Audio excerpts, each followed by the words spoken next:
লতা দিদি সত্যি অনেক শান্তি পাবে গো, সব ভালোই ভালোই মিটে গেলে। তুমি একজন দায়িত্বশীল নাগরিকের কাজ করেছো, আর আমাদের কাজটা এবার আমাদের করতে হবে। ভালোভাবে আপনাকে বোঝালাম কিভাবে কেস হয়, কি কি লাগে একটা কমপ্লেন লজ করতে, আর আপনি সুদর্শন দেখাতে শুরু করলেন। হ্যাঁ, যান যান, অনেক সময় নষ্ট করেছেন, যান এখান থেকে যান প্লিজ, যান।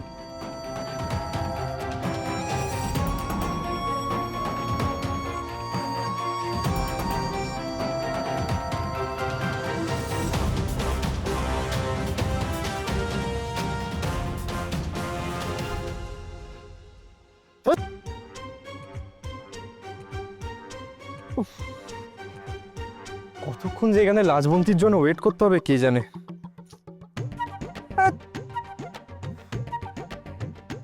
আশেপাশে কোনো চায়ের দোকানও দেখতে পাচ্ছি না, যে গলাটা ভেজাবো।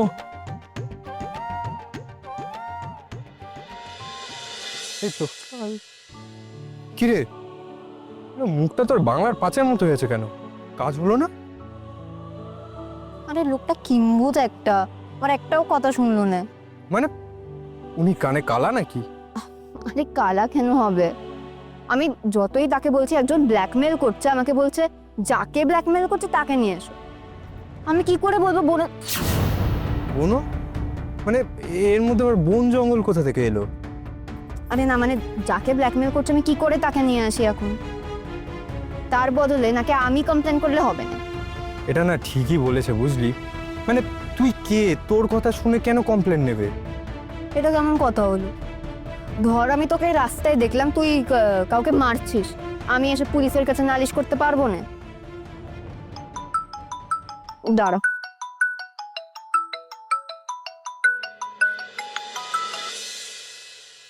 বলো। ফোন করছি ধরছো না কেন?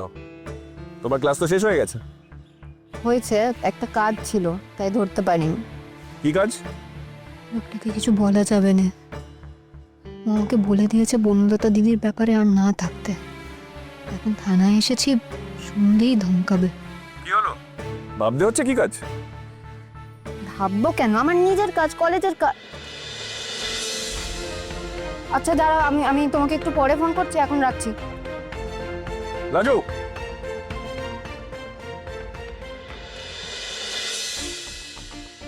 হ্যাঁ বলবো আপনাকে যখন। Sir sir sir sir sir 1 minute, আমি আপনাকে 1 ঘন্টা বাদে কল করছি। কি ব্যাপার, তুমি আবার এখানে? স্যার আমার বড্ড দরকার ছিল, আপনি আমাকে একটু সময় দিন, আমি একটু কথা বলতে চাই আপনার সাথে। আমি আসল লোকটাকে ধরে ফেলেছি। আরে বাবা, তুমি তো দেখছি একবার পাক্কা গোয়েন্দাদের মতো কাজকর্ম শুরু করে দিয়েছো Lajwanti. Good, very good. Sir এই লোকটাই আসল পাজি, এই জন্যই বনলতা দিদিকে ওই কাণ্ডটা করতে হয়েছিল। আর এর কথা শুনে তো আমি বুঝেছি যে এর আগেও বনলতা দিদির কাছ থেকে টাকা চেয়েছে, আর এখন আবার টাকার জন্য চাপ দিচ্ছে। কিন্তু একটা কথা, মানে তোমার বনলতা দিদি কিন্তু এই যে ব্ল্যাকমেইলড হয়ে চুপ করে থেকে একটা ক্রাইমকে হতে দিলেন, আর তার সাথে সাথে নিজেও একটা ক্রাইম করে বসলেন, মানে এর জন্য কিন্তু ওনার অপরাধ একটুও কমে না।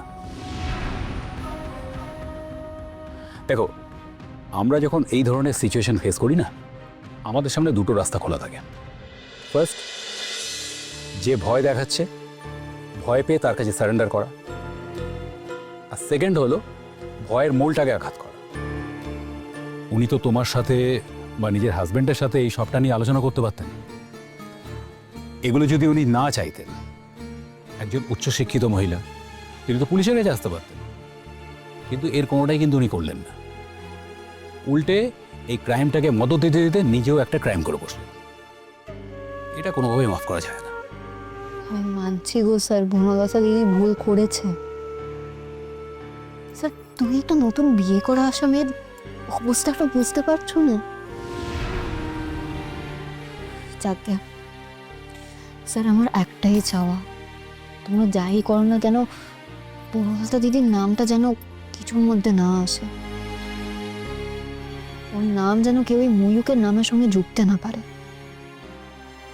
এটা একটু দেখো স্যার প্লিজ, মানে কিন্তু ভারী অনক্ত হয়ে যাবে।